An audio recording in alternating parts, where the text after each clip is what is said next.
Hello mga kakusina! Ako po ulit si Ate Angel ng Kusina ni Angel, and for today's video, gagawa na naman po tayo ng easy dessert recipe na for sure ay hindi mo pa nasusubukan sa iyong kusina, kaya't panoorin mo na ang buong video dahil madali lang po ito. So una, naglagay na po tayo dito ng isang sachet na itong Menu Magic na Leche Flan Flavor Jelly Powder. Ayan, so ito po ay 24 grams. Tapos, maglalagay lang din tayo dito at least 3 cups of water, and make sure na hindi pa po nakabukas yung apoy sa ating kalan.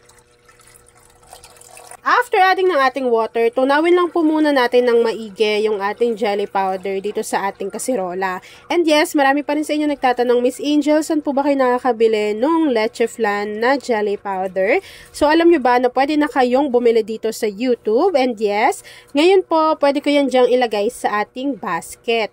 Kung nanonood kayo sa cellphone, makikita nyo yung basket na yan dito sa left side. Pero, kung nanonood naman kayo sa TV, makikita nyo po yung basket na sinasabi ko sa may right side ng inyong screen. Lahat ng ginamit ko sa ating video ay ilalagay ko dyan sa ating basket. So, i-click nyo na lang yun. Tapos kung gusto nyo, bilhin nyo na lang.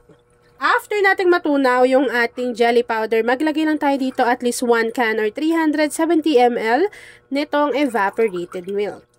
Kakailanganin na rin natin dito ng condensed milk. So, ito po yung condensed milk na inilalagay natin ay meron po siyang 380 grams. After adding ng ating condensed milk na meron 380 grams, maglalagay lang po tayo dito at least half teaspoon ng vanilla essence or vanilla extract. And then, hahaluin lang po natin yung ating mixture hanggang sa mag-combine. At kapag nahalo na po natin iyan ng maigi, pwede na po natin buksan yung ating apoy sa ating kalan over medium to low heat, and then hihintayin lang po natin na kumulo yung mismong mixture natin. So, habang hinahalo ko yan, mga kakusina, at hinihintay na kumulo yung ating mixture, please don't forget to like and follow yung ating Facebook page, Kusina ni Angel. Kung meron ka ring Instagram, paki-follow na rin ako doon, Kusina ni Angel. At kung gusto mong matuto pa ng iba pang mga recipes o kaya naman gusto mong mag-share ng mga niluluto mo everyday, pwede kang sumali sa ating Facebook group. Andyan lang po yan sa ating Facebook page. Kapag kumulo na yung ating mixture, pwede nyo yung hati-hatiin sa pagsalin sa ating mga lagayan. So, ako po, gagamit lang ako ng tig 750 ml na microwavable tub. So, kapag na-transfer na po natin yan sa ating microwavable tub, kakailanganin pa po natin ng isa pang kawali or ating lutuan kasi po gagawa pa tayo ng pinaka-toppings ng ating mixture. Yan, so ito po yung ating kasirola, natatanggal yung mismong hawakan yan. Kaya space saver, tapos pwede nyo rin siyang ikabit, tapos pwede nyo ulit siyang tanggalin. Ganun lang. So, off na natin yung apoy sa ating kalan at i-transfer na natin to sa ating mga microwavable tub. So, kung gusto nyo rin itong ating saucepan na natatanggal yung mismong hawakan niya, isang set na yan, ilalagay ko yan dyan sa ating basket. Tapos, hintayin ko lang yan lumamig, mag-set at mag-firm, gawin na natin yung pinaka-toppings niya. Habang nakaset aside yung niluto natin na leche flan jelly dito sa aking kawali, naglagay lang po tayo dito ng half cup ng washed sugar, pero pwede kayong gumamit dyan ng white sugar. So, ihintayin lang po natin tong mag-caramelize. And make sure na mahina lang yung apoy para po maiwasan na masunog para hindi maging mapait yung ating caramelized sugar.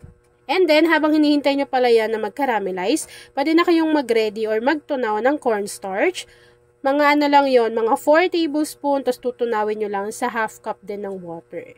Kapag nakaramelize na natin yung ating sugar, ilagay na natin dyan yung tinunaw natin na cornstarch.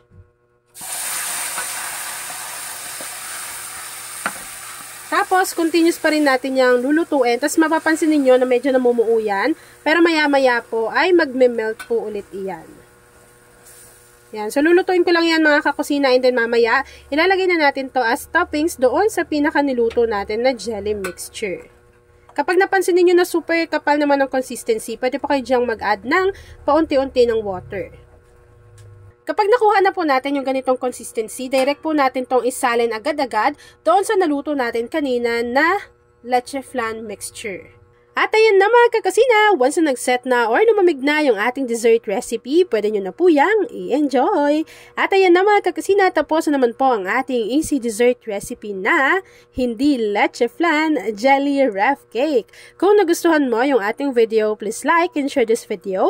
At kung hindi ka pa nakakapag-subscribe sa aking YouTube channel na Kusina ni Angel, please click subscribe button, click mo na yung notification bell, click all para lagi kang updated sa bawat na na-upload kong mga videos. At kung isa ka din sa dessert lover, say hi Angel sa ating comment box section at ilagay mo na rin dyan kung taga saan ka nanonood. Yan lang mga kakasina. Thanks for watching and enjoy this video.